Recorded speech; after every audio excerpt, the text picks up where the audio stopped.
महादेव और माता पार्वती की कहानी संसार के सबसे पवित्र और गहरे संबंधों में से एक मानी जाती है। यह कहानी वैराग्य और शक्ति के पुनर्मिलन की अद्भुत गाथा है। यह कहानी माता पार्वती के पिछले जन्म से शुरू होती है, जब वे राजा दक्ष की पुत्री सती थीं। सती ने अपने पिता की इच्छा के विरुद्ध महादेव से विवाह किया था। एक बार राजा दक्ष ने एक विशाल यज्ञ का आयोजन किया, जिसमें उन्होंने जानबूझकर शिव जी को आमंत्रित नहीं किया। जब सती वहां पहुंची तो दक्ष ने महादेव का घोर अपमान किया। अपने पति का अपमान सहन न कर पाने के कारण सती ने यज्ञ की अग्नि में कूदकर आत्मदाह कर लिया। सती के जाने के बाद महादेव गहरे शोक और वैराग्य में चले गए और हजारों वर्षों के लिए समाधिस्थ हो गए। सती ने पुनर्जन्म लेकर पर्वतराज हिमालय और रानी मैनावती के घर जन्म लिया।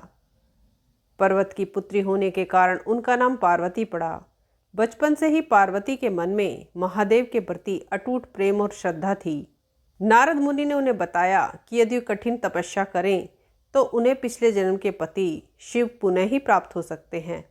महादेव उस समय घोर समाधि में थे और बाहरी दुनिया से पूरी तरह कटे हुए थे।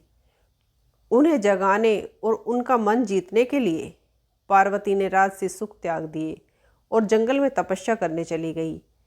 उन्होंने हजारों वर्षों तक केवल फल फूल खाकर तपस्या की। फिर उन्होंने केवल पत्ते खाए और अंत में पत्ते खाने भी छोड़ दिए, जिसके कारण उनका नाम अपर्णा पड़ा।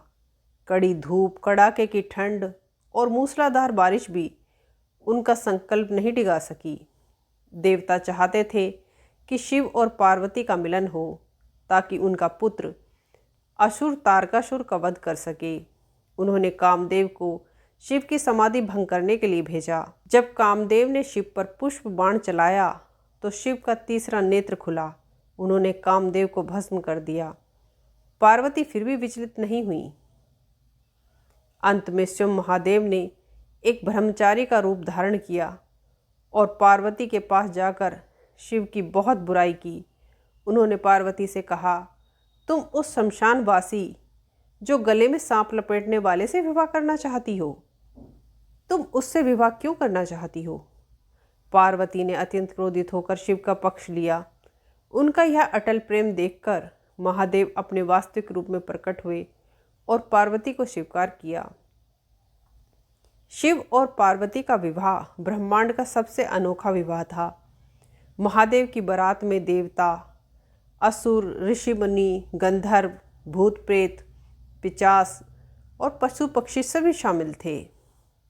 यह विवाह इस बात का प्रतीक था कि शिव चेतना और पार्वती प्रकृति एक दूसरे के बिना अधूरे हैं। इसी रूप को अर्धनारीश्वर कहा जाता है। विवाह के बाद वे कैलाश पर्वत पर रहने लगे। उनके 2 पुत्र हुए, कार्तिकेय जिन्होंने तारकासुर का वध किया और गणेश जो बुद्धि के देवता बने। महादेव और पार्वती की कहानी हमें सिखाती है कि सच्ची भक्ति, धैर्य और तपस्या से किसी भी लक्ष्य को प्राप्त किया जा सकता है। महादेव जहाँ स्थिर और शांत हैं, पार्वती वहीं शक्ति और क्रिया का प्रतीक है। इन दोनों का मिलन ही सृष्टि के संचालन का आधार है। दोस्तों, आप सबको शिव और पार्वती के विवाह का ये प्रसंग कैसा लगा? अगर आपको पसंद आया हो तो लाइक, सब्सक्राइब और कमेंट्स में हर हर महादेव अवश्य लिखें। हर हर महादेव।